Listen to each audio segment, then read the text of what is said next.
শুভ সকাল, কেমন আছেন সবাই?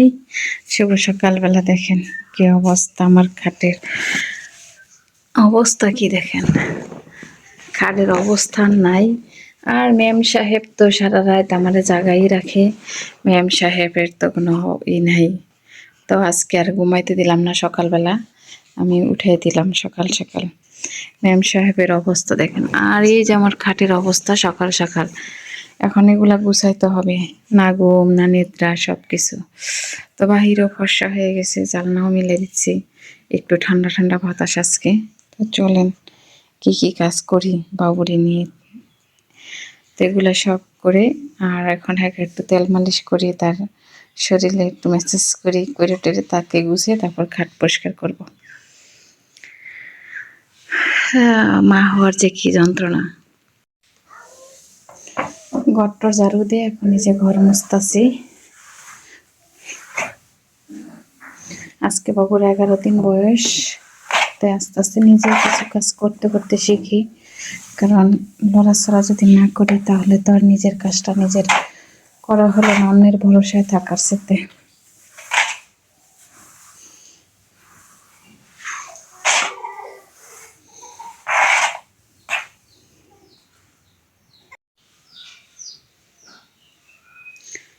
মামানি ঘুমাইতেছে এখন।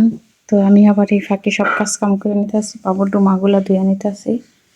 বাবুর ডুমাগুলা ধুয়ে রোদে দিয়ে, আজকে রোদ নাই, দিনের আবহাওয়া বেশি একটা ভালো না, তো এগুলো ধুয়ে নিই। মেশিনে কাপড় দিলাম, তারপরে বাবুর কাপড় চোপড় চিপিয়ে এখন অন্য কাপড়গুলো ময়লা ডুমারি পায়ে পাকাতে পরে বিছাই যে ডুমাগুলো পাড়া মুছে দিই, এগুলো ধুয়ে দিতেছি। কি ময়লা হয়েছে দেখেন। তো এগুলো মেশিনে দিয়ে দিলাম। তো বাবুর ডুমাগুলা নিয়ে উপরে চলে আসলাম। উপরে এসে এখন বাবুর ডুমাগুলো সব মেলে দিছি, যা যা ডুমাগুলো আছে সবগুলো শুকাই দিছি। আজকে কিন্তু আবহাওয়া বেশি একটা ভালো না।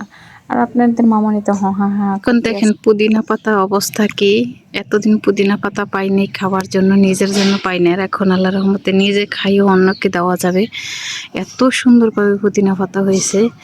আর ধনিয়া গাছ, তারপর এটা আমার দেশের থেকে, আমার বাবার বাড়ি যখন গেছিলাম তখন আমি বাবার বাড়ির থেকে এগুলো নিয়ে আসছিলাম। এখন দেখেন একটা চা বেশি আনছি, আর এখন অনেকগুলা হয়ে যাইতেছে আলহামদুলিল্লাহ।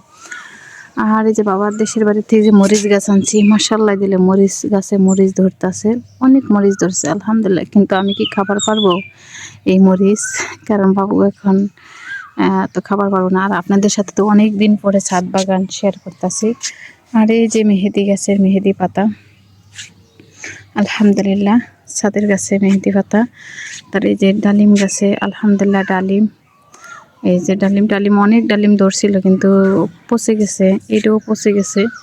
এখন আছে দুইটা, এটাও কি পচে যায় কিনা জানি না, যতটুকু সম্ভব যাইতে পারে। তো এই গাছগুলোতে তো কোনো ফল আসলেই না, এই গাছটা আমি বাদ করে দিব, এই গাছটা রাখবই না। আর পেয়ারা গাছেরও তেমন একটা সুবিধা পাই না, তারপর রাইখা দিব। এখন আমার এই যে আমড়া গাছের অবস্থা দেখেন, আমড়া গাছেরও কোনো ফুল বা ফল কোনো কিছুই দেখি না। আর এই যে গ্যান্ডারি গাছ, আবার ওই যে কলমির শাক লাগাই দিছি এটাতে। তো আজকের আবহাওয়া, আজকে 2 দিন ধরে আবহাওয়া বেশি একটা ভালো না, গাছের ইটি নাই। আর এখানেও লাকড়ি চাকরি রাখছি, সব ঢেকে টুকে রাখছি। এগুলো তো আপনাদের সাথে বেশি একটা শেয়ার করতে পারিনি, খুব কাজের চাপে আর অসুস্থ থাকার কারণে তেমন একটা পারিনি। এখানেও মরিচ গাছ লাগাইছি, কিন্তু এটাতে কোনো মরিচেরই দেয়নি, পাতারগুলো কুকড়ে কুকড়ে যাইতেছে। কিন্তু তারপরেও ফালাই নেই, দেখি কি হয়। ফুল ছাড়ে দেখি, কিন্তু ইটি হয় না, ফল টল দেয় না এখনো। আবার নতুন করে পুঁই শাক গাছ লাগাইছি, যে সুন্দর দেখা যাইতেছে পুঁই শাকটি, মাশাআল্লাহ তাবারাকাল্লাহ আলহামদুলিল্লাহ। আর এদিক দিয়ে কলমির শাক এই যে লাগাই রাখছি। যাই হোক, ছাদ বাগানে ছোট্ট ছোট্ট করে কি করতে পারি দেখি। আর এখানে মাটি টাটি দিয়ে সাজায় রাখছি, মিষ্টি কুমড়ার বিচি লাগাই দেবো ইনশাল্লাহ। তো আজকের আবহাওয়া আপনাদের দেশে কীরকম সবাই জানাবেন। আর আম গাছের আমের অবস্থা বেশি একটা সুবিধার না। দেখেন আম গাছে সব আম পচে গেছে গা, কী কারণে জানি। অনেক আম ধরছিল কিন্তু এটাতে আলহামদুলিল্লাহ, কিন্তু এখন আম নাই। আর গাছ থেকে একবারে এই যে আম দেখেন কত সুন্দর আম, আমার ছাদের থেকে আমি ধরে ধরে পারতে পারবো। আলহামদুলিল্লাহ, আলহামদুলিল্লাহ, আল্লাহ পাকে যা রাখবেন, যা দিবেন তাই শুকরিয়া করতে হবে, কারণ আল্লাহ পাকের দেওয়া থেকে আর কি করা যায়। ওই যে আম, অনেক আম ধরছিল, ওই গাছটাতে আম ধরে নাই, কিন্তু এইটাতে ধরছিল, কিন্তু পচে যাইতেছে সব কিছু। তো ভাত খাইতে আসছি এখন, সব কিছু কাজ কাম শেষ করে এখন খাইতেছি। তো আমি আসলে কি দিয়ে ভাত খাবো, আমার আর কোনো খাবার না, আর আমার মেশিনের টেবিলটাতে আমি ভাত খাই। তো এই টেবিল থেকে আমি আমার খাবার টেবিল বানায় নিছি। সবাইকে অসংখ্য ধন্যবাদ আমার ভিডিওটা দেখার জন্য, আমাকে সাপোর্ট করার জন্য।